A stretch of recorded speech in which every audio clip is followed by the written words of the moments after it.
Assalamualaikum warahmatullahi wabarakatuh. Bertemu dengan saya Muhammad Renal dalam program Oase. Kali ini kita akan membahas tentang bergibah. Gibah sendiri mulai ramai dibincangkan sejak sebuah film berjudul Tilik yang ramai diperbincangkan di dunia maya. Film garapan Wahyu Agung Prasetyo ini menampilkan sekelompok ibu-ibu yang akan menjenguk ibu lurah yang sedang sakit di rumah sakit. Namun di tengah perjalanannya sekelompok ibu-ibu itu bergibah soal seorang perempuan. Lantas bagaimana sih bergibah ini di mata agama, dari sudut pandang agama? Nah, saat ini untuk membahas bergibah itu, kita sudah terhubung dengan Bapak Samsul dari IAIN Surakarta. Assalamualaikum, Bapak Samsul. Waalaikumsalam. Apa kabarnya, Bapak? Ya, baik. Alhamdulillah. Alhamdulillah. Nah, ini langsung saja, Pak ya. Gibah itu apa sih? Jadi, ghibah itu adalah membicarakan tentang orang lain yang sekiranya orang lain itu mendengar, itu akan kecewa, akan sedih, dan tidak menyukai perbincangan itu. Baik itu sesuatu yang sifatnya biasa-biasa atau sesuatu yang sifatnya aib. Kadang yang dibicarakan adalah hal yang biasa, tapi ketika mereka mendengar tidak menyukainya, maka itu termasuk ghibah. Biasa-biasa menurut kita, tapi bagi orang lain itu dianggap sebagai sesuatu yang menyakitkan. Itu namanya ghibah atau menggunjing. Oh ya. Itu walaupun yang diomongkan sebuah kebenaran ya, Pak ya? Ya, walaupun yang diomongkan sebuah kebenaran. Kalau yang diomongkan tidak benar, itu namanya fitnah. Tapi kalau yang diomongkan itu benar, itu ghibah. Jadi ghibah itu sebenarnya membicarakan tentang aib orang lain atau sesuatu yang orang lain itu ketika mendengar tidak suka, tapi kita memperbincangkannya. Walaupun itu adalah fakta. Maka pernah terjadi para sahabat bertanya kepada Nabi, apa yang dimaksud ghibah, wahai Rasulullah kan? Lalu Nabi menjawab, ketika Anda memperbincangkan orang dan orang itu tidak menyukai. Lalu para sahabat bertanya, termasuk hal-hal yang nyata atau sifatnya benar? Ya, itu seperti memakan bangkai saudara sendiri. Saya kira itu. Oh ya. Hukum atau dalilnya gimana sih, Pak? Ya, sebenarnya banyak sekali dalil larangan ghibah, baik dalil yang ditunjuk langsung oleh Al-Quran maupun Al-Hadis, maupun dalil-dalil lain yang sebenarnya dari sisi etika pun, ghibah ini tidak sesuai dengan etika universal. Agama manapun, ya, tradisi manapun itu menempatkan ghibah sebagai perbuatan yang buruk. Tapi kita akan mengambil salah satu dari ayat Quran, misalnya dalam Al-Hujurat ayat 21, ya ayyuhalladzina amanu jtanibu katsiran minadh-dhon inna ba'dadh-dhonna itsmun wa la tajassasu wa la yaghtab ba'dukum ba'dha. Jadi apa namanya? Wahai orang-orang yang beriman, jauhilah banyak dari sangkaan. Jangan banyak berprasangka. Sesungguhnya banyak sangkaan itu adalah dosa. Jadi jelas. Wala tajassasu, dan jangan mencari-cari kesalahan orang. Jadi larangan ini adalah larangan yang jelas dan tegas sehingga sifatnya haram. Satu, mencari-cari kesalahan orang, memperbincangkan. Kalau dalam istilah Jawa, metani kesalahan orang. Wala yaktab, dan menggunjingkan, memperbincangkan aib, kesalahan, atau sesuatu yang ketika orang lain tidak menyukainya. Ba'dukum ba'dha, di antara sebagian atas bagian yang lain. Jadi haramnya ghibah itu jelas ada dalam Quran, ada dalam hadis, dan ada dalam pikiran setiap orang yang memiliki kerangka berpikir moral. Tidak ada satu sistem etika manapun memperbolehkan ghibah. Jadi sudah sangat jelas. Oh, baik, Pak. Kalau itu kan kalau kita bergibah, kalau misal kita mendengarkan gibah itu gimana, Pak, hukumnya? Kan sama, ketika kita mendengarkan dan terhanyut, berarti kita juga masuk ke dalam perbincangan ghibah itu sendiri. maka telinga kita menjadi berdosa ketika kita menikmati ghibah. Kecuali kalau mendengar tidak sengaja, itu menjadi tidak. Maka selayaknya orang itu menghindarkan diri dari banyak berkumpul yang tidak bermanfaat. Karena banyak berkumpul hal yang tidak bermanfaat, ujung-ujungnya adalah ghibah. Bisa-bisa adalah fitnah ya, atau kata-kata kotor yang lain. Oh, baik Pak. Ini benar nggak sih Pak, kalau dosa bergibah itu lebih berat dari zina? Ya, ada hadis misalnya, ada hadis ya, al-ghibah asyaddu minaz zina. Ghibah itu lebih kejam ya daripada zina. Tapi ayat ini perlu dipahami begini. Satu, bukan berarti mending zina ketimbang ghibah. Itu pemahaman yang salah itu kan. Bukan ayat, maksud saya hadis ini ya. Hadis ini sebenarnya ingin menjelaskan bahwa ghibah itu dampaknya sangat besar sekali. Sehingga seolah-olah diibaratkan lebih ngeri dari zina. Orang yang berzina itu kan dosanya individual. Tapi ghibah bukan sekedar dosa individual, tapi mulut orang-orang tidak bertanggung jawab itu akan membahayakan, menular, dan bisa merusak hubungan sosial. Nah, dampak sosialnya inilah yang ngeri.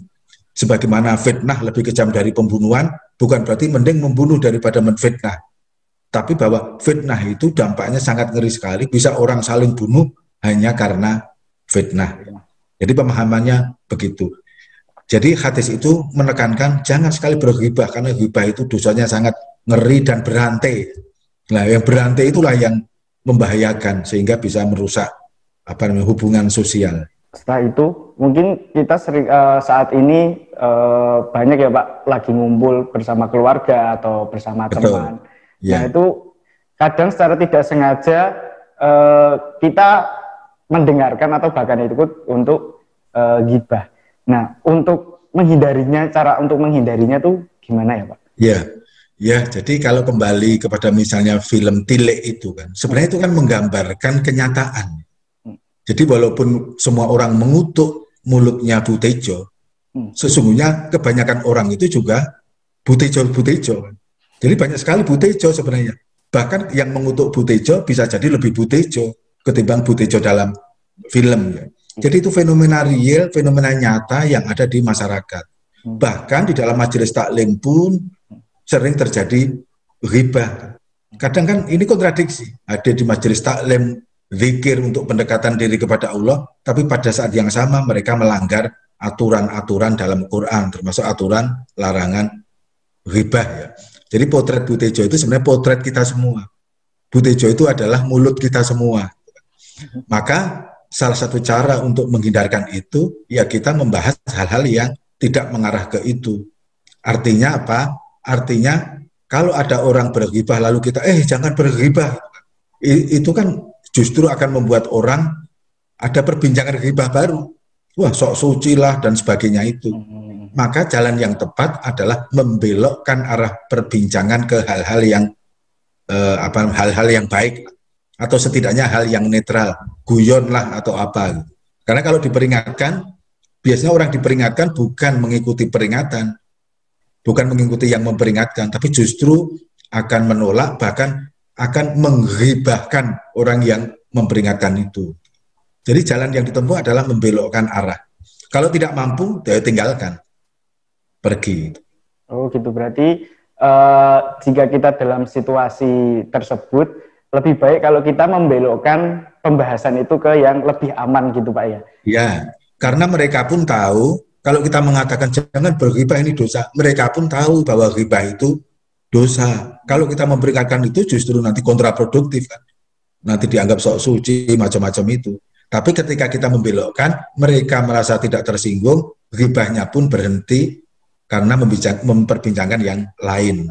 Jadi cara mengingatkan yang paling baik itu ya justru membelokkan itu Pak ya? Iya, membelokkan. Bahkan dengan guyonan, dengan apapun, yang penting belok ya. Belok. Tapi begini, soal ghibah tadi sebenarnya ada beberapa hal yang orang mungkin menganggap ghibah padahal bukan. Misalnya, kalau beberapa orang tua memperbincangkan tentang kejelekan beberapa anak-anak mereka dengan tujuan yang baik untuk diatasi, itu tidak termasuk ghibah. Atau misalnya ada orang mengatakan kepada tetangga, mencurigai seseorang yang sering melakukan pencurian, lalu dia mengatakan, hati-hati dengan si A kalau sering masuk rumahmu, karena dia kadang melakukan ini, itu, kejahatan ini, kejahatan itu. Ya. Itu bukan ghibah, itu untuk kehati-hatian. Jadi ghibah itu sebenarnya tidak ada manfaatnya, tapi asik untuk diperbincangkan. Dan biasanya ini adalah ibu-ibu. Maka Bu Tejo, bukan Pak Tejo ya. Ya. Jadi kalau polisi memperbincangkan seorang penjahat, di antara para polisi memperbincangkan penjahat, itu bukan ghibah.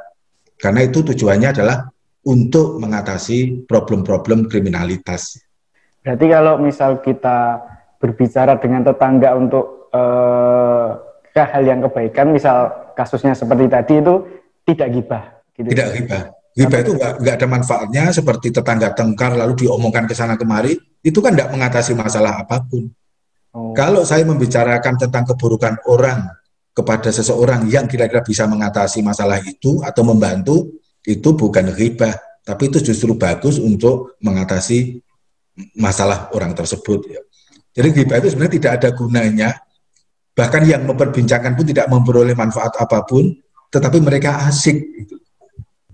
Dan itu menjadi ini, itu kan timbul dari dalam diri kan. Orang yang suka ghibah itu dari dalam diri terdorong untuk selalu memperbincangkan tentang orang lain. Itu kan kalau ghibah kan kita membicarakan bahkan keburukan orang lain ya Pak. Lalu kalau kita berbincang tentang kebaikan orang lain gimana Pak? Ya itu bagus sekali, memperbincangkan kebaikan orang, perbincangannya pun boleh, perbincangannya pun bagus, dan ada manfaat dari situ. Hampir tidak ada madorotnya kalau bicara tentang kebaikan orang lain. Adakah hadisnya Pak? Atau kisah? Sebenarnya tidak langsung.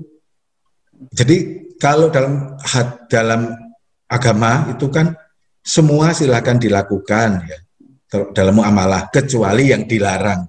Jadi mau ngomong apapun silakan ya, kecuali yang dilarang. Kalau itu tanpa dalil pun sudah jelas kan, bahwa memperbincangkan orang lain kebaikan itu tidak masalah. Masa orang mau menutup mulut untuk selama-lamanya? Jadi ngomong itu kan dua, ngomong baik atau buruk. Maka ngomong baik itu pasti, itu perintah. Jadi kebaikan itu diperintahkan dalam pembicaraan, dalam pemikiran, dalam apapun. Ya. Jadi dalilnya tidak langsung fokus pada bincang-bincang yang baik. Ya. Tapi banyak juga misalnya terkait dengan wasyawirhum fil amr, dan musyawarahlah dalam urusan. Itu kan sebenarnya ngomong baik. Gitu. Tapi tidak fokus kepada ngomong baik dalam arti lawan dari ghibah. Jadi seluruh perbincangan baik, misalnya musyawarah itu kan perbincangan baik. Itu diperintahkan bahkan.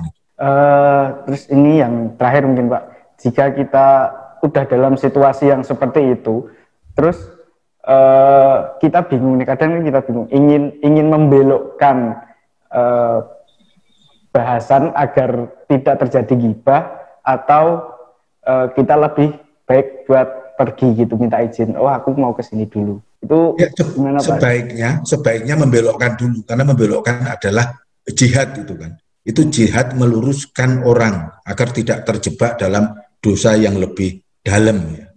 Maka meluruskan artinya ia mengentaskan orang dari neraka, dari perbuatan yang buruk. Tapi sekiranya tidak mampu ya pergi, ketimbang telinga kita ikut melakukan kejahatan telinga. Ya. Jadi kejahatan itu bisa dilakukan oleh mulut, oleh mata, oleh telinga. Ya. Kalau kita asik mendengarkan ghibah, kita sudah terkena termasuk kelompok yang suka ghibah. Itu tadi pandangan ghibah dari sisi agama. Sekian episode Oase kali ini. Sampai berjumpa di episode selanjutnya. Saya Muhammad Renal pamit undur diri. Wassalamualaikum warahmatullahi wabarakatuh.